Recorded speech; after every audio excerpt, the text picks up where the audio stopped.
Olá, ouvintes! Está começando mais uma edição do Martcast. Eu sou a Patrícia Mendolovics e esse é o podcast do Martinelli Advogados. Hoje estamos transmitindo diretamente da segunda edição do Rio Innovation Week. Estamos aqui no Rio de Janeiro gravando esse episódio especial para vocês. O bate-papo de hoje é sobre fusões e aquisições. No Brasil, as operações de M&A bateram recorde no primeiro semestre deste ano. O levantamento da PwC Brasil mostrou que foram mais de 800 transações nesse período, o que ultrapassou as 706 operações desse mesmo espaço de tempo em 2021. Lembrando que, ainda do ano passado, tinha se estabelecido um recorde com 1.659 negócios fechados. Hoje, quem lidera essas operações de M&A é o setor de tecnologia, com 45,7% do total. E aqui a gente tem cases para dar como exemplo, como a aquisição da Projuris pela Softplan recentemente e a Conta Azul, que adquiriu 100% da Swipe.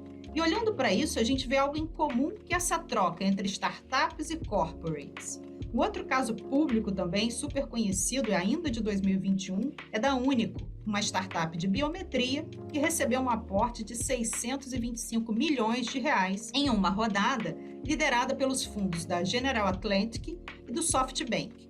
Com isso, ela se tornou uma unicórnio e pretende investir também em M&A. Com isso, ela se tornou um unicórnio. Então, é muito bacana ver todo esse ciclo acontecendo. Em razão de tudo isso, é que a gente resolveu fazer um Martcast aqui na Rio Innovation Week para trazer mais informações do tema para vocês. Hoje, a gente recebe um convidado aqui especial pela primeira vez. É a estreia dele aqui no nosso Martcast. E eu espero que ele seja pessoa recorrente agora por aqui. É o nosso sócio da área societária de M&A no Martinelli São Paulo, Ettore Botticelli. Bem-vindo, Ettore. Olá, Patrícia, tudo bom? Obrigado pelo convite, é um grande prazer estar aqui com você. Ettore, vamos começar o nosso bate-papo, né?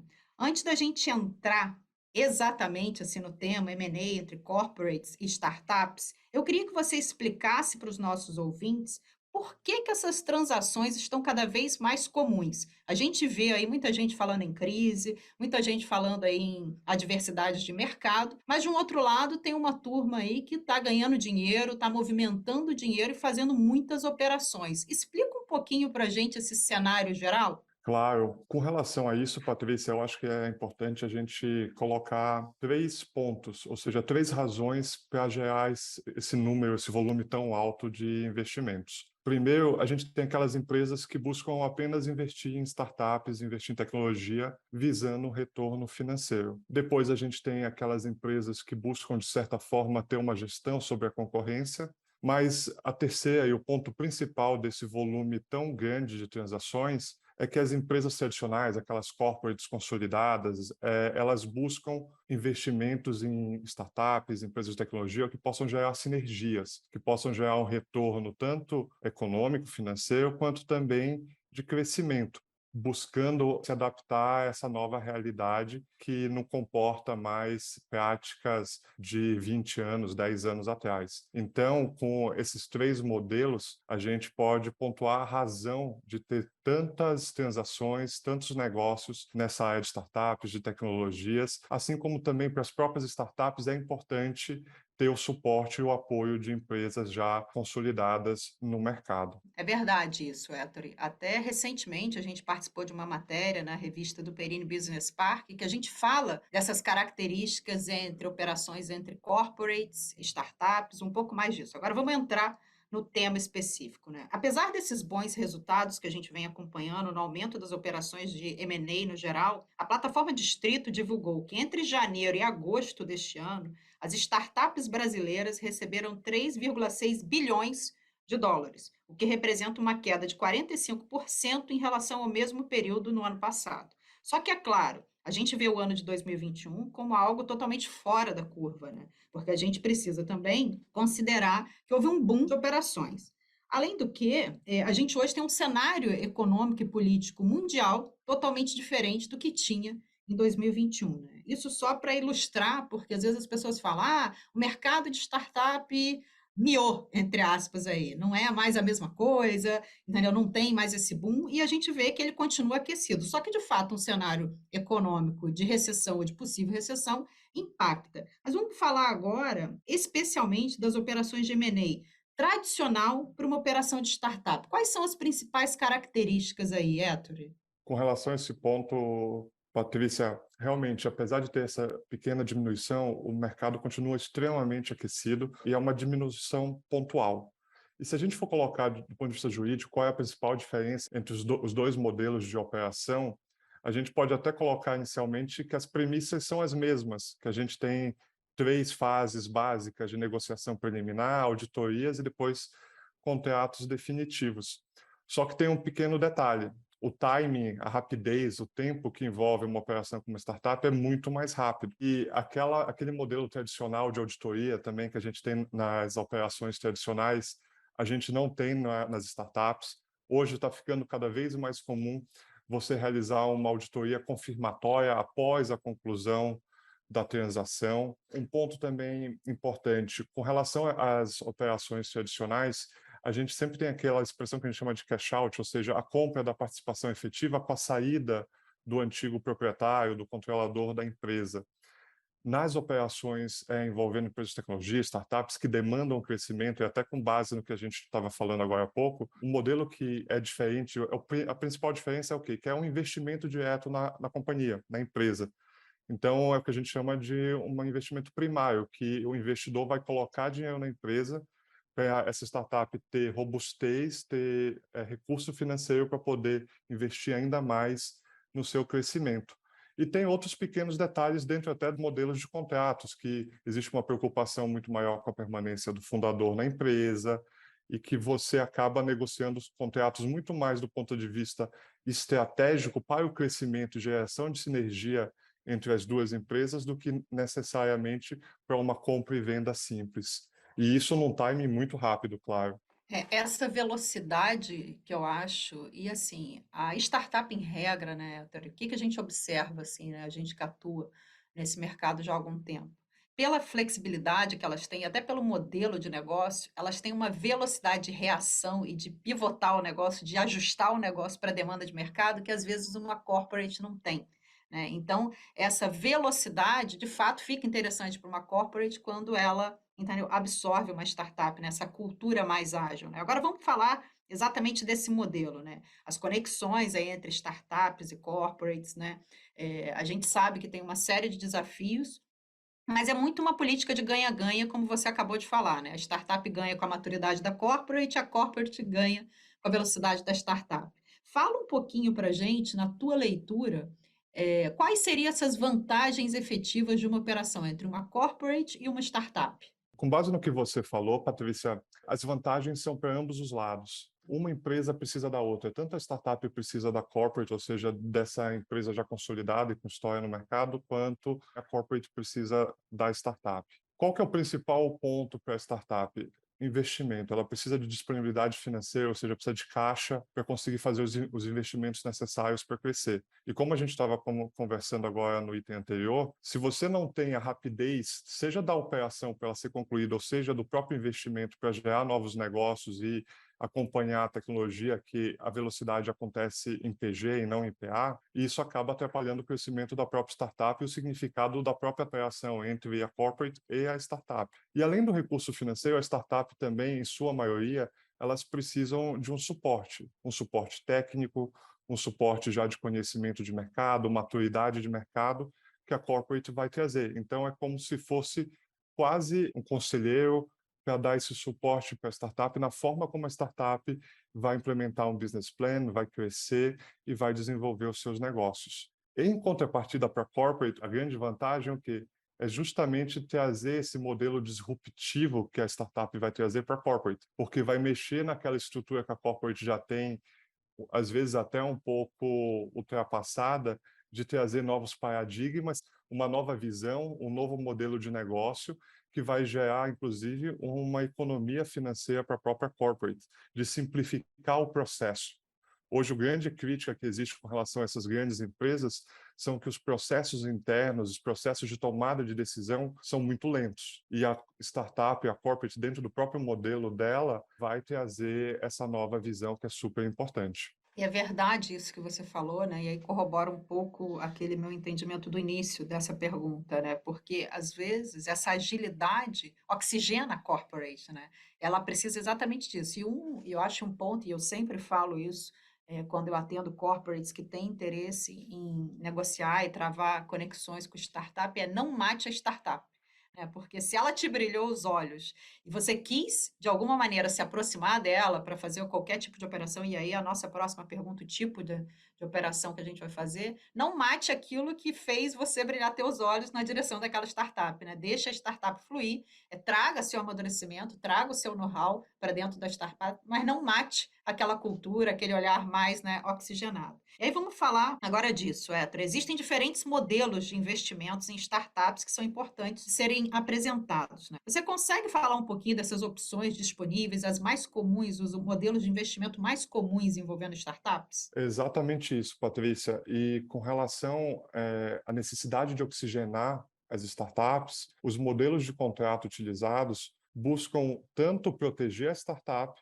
quanto também proteger o investidor. Isso é essencial para esse modelo de negócio. Caso contrário, a razão para a existência de uma operação entre corporate e startup, ela acaba se esvaziando. E os principais contratos que eu acho importante a gente trazer, o primeiro seria o mútuo conversível, que é utilizado de forma bem ampla pelo mercado, que basicamente você busca proteger o investidor e também gerar uma segurança para a startup com relação a qualquer tipo de ingerência desse investidor. Então, o mútuo basicamente é um empréstimo que o investidor faz para essa empresa, para essa startup, para dar aquela disponibilidade financeira que a gente vem comentando até agora no nosso bate-papo, e na sequência, atingida determinados pré-requisitos ou determinadas condições precedentes que a gente estabelece, esse mútuo ele se transforma em investimento. E durante a validade desse mútuo, o investidor não assume os riscos do negócio e o fundador da startup não tem o investidor dentro do dia a dia da empresa, o que acaba sendo muito interessante. E você tem, caso não dê certo, regras de repagamento e tudo mais. Um outro contrato muito comum nesse modelo de negócio é o de vesting, ou cliff. São modelos no qual você busca outorgar participação, ou seja, garantir participação para executivos ou pessoas chaves do negócio. Um ponto a gente colocou um pouco antes sobre a necessidade de se manter a pessoa que fundou, né, o fundador ou outras pessoas importantes para o negócio. Isso é o ponto essencial da startup ou desse modelo de negócio. Como é muita tecnologia envolvida, se você não tem a pessoa que foi a cabeça de tudo para tocar esse negócio, esse contrato também, essa operação, ela se esvazia. Então, esses contratos, o quê? Eles concedem o direito de uma participação societária futura mediante a prestação de serviços, a permanência no negócio e tudo mais. Outros contratos também, contratos de investimento, como a gente já falou um pouco antes, que é o que é o aporte de capital na empresa mediante recebimento de novas ações ou novas cotas, ou seja, você não tem compra e venda. A gente tem também os contratos de stock option, que concede de novo aos executivos da empresa participação, e esses contratos também são feitos com fundadores das startups. A gente tem também o contrato de investimento anjo, que também é um contrato que assegura um pouco mais de garantia para os investidores. E um ponto importante que eu acho legal mencionar, até para o modelo de negócio que o Brasil vem adotando hoje como um ambiente mais seguro para investimento, foi a Lei Complementar 182 de 2021. Foi um marco legal das startups e que essa lei, por si só, já listou alguns desses contratos que a gente comentou aqui, listou os contratos que são utilizados em investimentos em startups. Isso acaba conferindo muita segurança jurídica para o investidor, até para investidores estrangeiros investir em startups no Brasil. Bacana, Héctor. Agora, para que todo esse processo, embora a gente assim veja processos cada vez menos burocráticos e mais fáceis, né, de serem digeridos pelos dois lados, mas para que tudo isso seja feito de uma forma tranquila e segura, muitas vezes é interessante considerar uma figura externa para justamente garantir toda essa operação, de que ela seja executada da forma correta e até mesmo das expectativas de ambos envolvidos, né? Você consegue explicar para a gente como funciona essa consultoria e que tipo de consultoria são essas? Claro, e isso, como você colocou, é um ponto muito importante. E é um ponto muito importante em qualquer modalidade de operação de fusões, aquisições, investimentos e tudo mais. A gente tem dois tipos de assessoria: assessoria jurídica e assessoria financeira. A importância da assessoria jurídica, com base em todos esses documentos que a gente acabou de falar e dos modelos de investimento, é essencial tanto para resguardar o direito da sociedade que está sendo investida e dos seus fundadores, com relação a opções de venda futura, obrigações no âmbito de contrato, inclusive obrigações de não competição, de permanência na empresa, isso é essencial. E essa participação da assessoria jurídica é importante desde o começo, ou seja, nos contratos preliminares, na auditoria e depois nos contratos definitivos, dando todo esse suporte. E a assessoria financeira também é tão importante quanto a assessoria jurídica, porque a assessoria financeira ela vai trazer para a startup, principalmente, assim como para o investidor também, o valor desse negócio. E o valor do negócio em si não envolve necessariamente o valor apenas da startup, envolve também a sinergia que vai ser gerada entre a startup e essa corporate. Então, você às vezes olhando uma startup de uma forma isolada, você vai ver um valor de mas quando você vê o potencial de crescimento dela e depois da sinergia gerada junto com aquela corporate, essa avaliação, o valuation, como a gente fala no mercado, deixa de ser 1 e pode ser 5, 10. E a assessoria financeira vai dar todo esse respaldo e vai trabalhar junto com a assessoria jurídica para que todas essas questões sejam tratadas nos contratos definitivos. Por isso que, por mais que as pessoas enxerguem como uma operação menor, é muito importante você ter o suporte tanto jurídico quanto financeiro, porque o que pode ser 1 hoje, daqui 1 ano, pode ser 10. Então, observar e tentar ter esse suporte é muito importante nessas operações. E aí é um ponto interessante, né, Ettore, porque e muito bem colocado por você, né, que as pessoas acham: "Ah, estou lidando com startup, é só ir ali, comprar, pegar, assinar um contratinho, uma coisa simples", e não. É uma operação que tem que ter o viés financeiro protetivo e o viés jurídico protetivo, né, até para alinhamento de expectativas, porque tem a gente fala, né, contratos são instrumentos vivos, né, tem a fase pré-contratual, contratual e a fase pós-contratual. E aí a gente já entra na nossa próxima pergunta, né. O pós, ok, passamos pela due diligence, fechamos ali a negociação e agora o pós, né? Que cuidados tanto startups quanto corporates, na sua leitura, tem que ter para não melar a operação, para não dar uma treta e depois cada um querer ir para um lado, a coisa congelar. Então, fala um pouquinho na tua leitura aí, qual seria, entendeu? Que cuidados deveriam corporates e startups tomar para que a operação siga aí de forma fluida, que siga no flow aí, como o pessoal fala. Esse tipo de operação, a gente brinca, e não só esse tipo de operação, como qualquer tipo de operação, mas principalmente uma operação como essa, que, em sua maioria, os fundadores das startups vão continuar no negócio, é como um casamento. Então, precisa existir toda uma sinergia prévia e um alinhamento prévio entre as partes do que ambas as partes buscam. E com base no que a gente acabou de falar da assessoria jurídica e financeira, eles entram também nisso. E a importância dos assessores jurídicos e financeiros são essenciais. A gente sempre comenta nesse modelo de negócio, você precisa ter um suporte que tenha uma visão para o negócio. Claro, sempre resguardando os direitos, resguardando qualquer questão que possa gerar um atrito, mas uma visão do que está sendo buscado. Então, o alinhamento de culturas é essencial, o alinhamento de como vai ser a dinâmica da startup dentro da corporate, se a cultura da startup vai ser respeitada e não vai ser como você comentou antes, Patrícia, de a startup entrar dentro da corporate e a corporate imputar a ela todo o dinamismo da forma de operação da corporate. Não, a startup opera num modelo diferente. Você precisa da liberdade, você não pode sufocar. Então, isso tem que ser muito bem alinhavado. E muitos casos que a gente acompanha, um ponto importante que tem que ser alinhado antes é o quê? É um business plan. Então, ambas as sociedades definiram um business plan, ou seja, um plano de negócios, não para o próximo ano, mas para os próximos 5 anos, colocando assim, de aonde estamos, o que buscamos com essa operação e aonde queremos chegar. E nesse caso, entra um documento muito importante que a gente não comentou aqui, que é o acordo de sócios. Um acordo de sócios também que é essencial, porque o acordo de sócios, por incrível que pareça, também vai ditar essas questões envolvendo cultura, acesso à informação, a forma como ambas as companhias vão operar. Então, esses pontos são muito essenciais para serem alinhados previamente e durante a transação, porque envolve aspectos mais comerciais do que jurídicos, inclusive. E nesse ponto, Héctor, e aí até uma experiência pessoal, né?